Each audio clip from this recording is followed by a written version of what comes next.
أعوذ بالله من الشيطان الرجيم بسم الله الرحمن الرحيم الحمد لله رب العالمين والصلاة والسلام على رسول الله وعلى آله وأصحابه ومن والاه أما بعد إن شاء الله كوني برنوتا كينيا كتاب تجويد الرا كتاب متني جزريتي كان الرجل رجتشو باب التجويد بامني كون بابا tajwiidaati.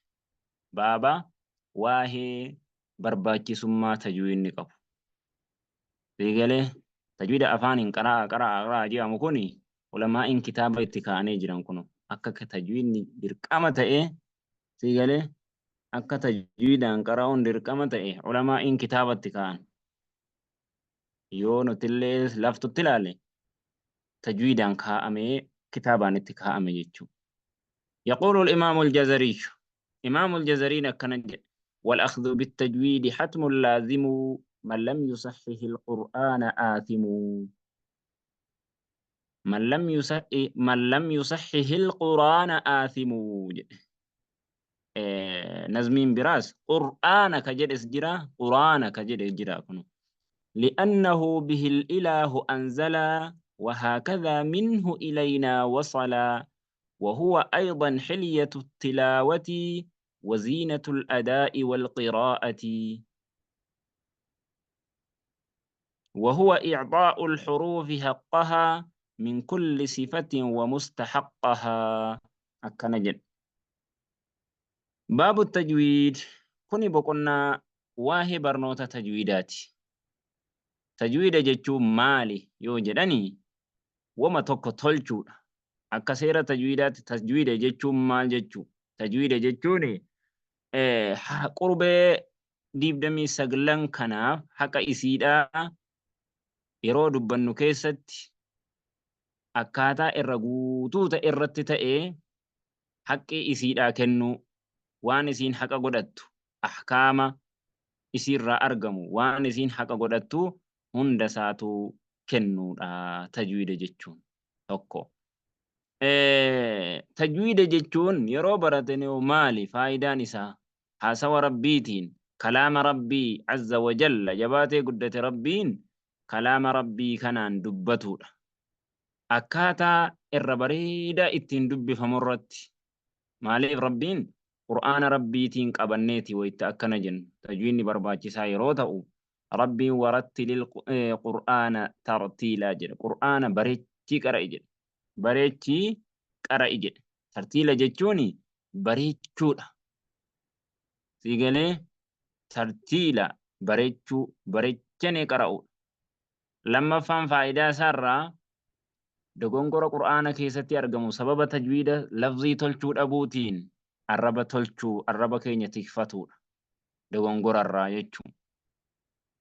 Dogongorarraa arraba keenya tiifachuu dogongora guddaas dogongora dhokataa fi kan mul'ataatu jira.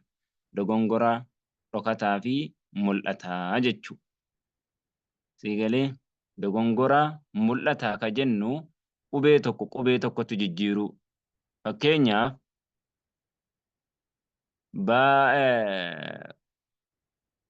saadiin fakkeenyaaf saadii fi siiniin bakka tokko bahani. Bakka tokko yeroo bahanuu garuu maaliin gargar bahe sifaan gargar bahe furdisuuf qallisuudha. Fakkeenya yoo fudhan fa'aasoo fir'aawnu jedha. Fa'aasoo fir'aawnu saaditti fir'aawni khallafee rasuula rabbii ajaja isaa didee jechuudha. Fa'aasaa yoo jenne hoo dhugaadha jechuuta. Lahniin akkanaa kan nuti haatti jijjiirru.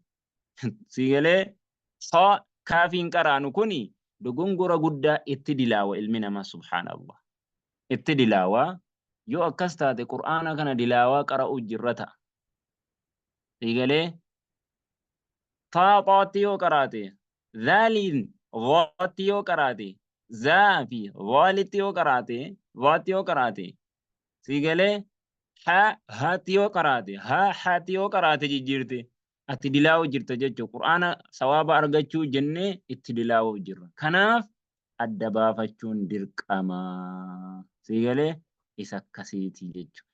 dogongora xixiqqoo kan jennu hoo dogongora xixiqqaa jechuun quraana keessatti gunnaafaa idhaarafaa idgaamafaa jara akkana sigalee dhiisuu jechuu maaliif dogongora jaliyii wanni jenneef inni sun mul'ata jechuu dogongora khafiyyi dhokataa wanni jennuuf immoo gunnaaf idhaara iqlaaba ikhfaa jara akkana warra bareechee tajwiida beeku qofatu irraa eeggachuu danda'a kanaaf ikhfaa jedhama jechuu amma asirratti والأخذ بالتجويد حتم لازم والأخذ قبتون بالتجويد تجويد قبتون برتون فرتون حتم لازم دركمة لازم نما لزمات نما قبات إججو جلابهن دندو أين ينون جلابهن دندو ماليف جلابه هندن دي جناني من لم يصحح القرآن نمني قرآن bareechee hin bareechin qaraatii isaa yeroo qaru yeroo dubbisu bareechee hin dubbisin aathimuu dilaawaadha jedha. Maaliif sababaan inni dilaawu kun hanguma danda'u yoo qara'e hoo jennaani qur'aanni kun of biraa hin dhufne rabbi biraa hin dhufe li'annahu qur'aana kanatu bihi li'annahu rabbiin bihi tajwiida kanaan li'annahu tajwiida kana bihi تجويد كان ربي الإله ربي أنزل قرآن كان بوسي لأنه تجويد نكوني به الإله إسار ربي أنزل بوسي سبحان الله